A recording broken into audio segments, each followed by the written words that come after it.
transportasyon. Jeep, tricycle, at apat gulong, dalawang gulong, tricycle, bike, bisikleta, skateboard, sa labas, ginagamit ng tao pumasok sa trabaho. Trolley, pang baby.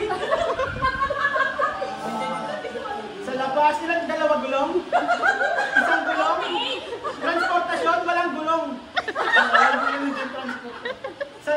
Sa head, land, sa dagat, sa tubig, sa ipapawid, sa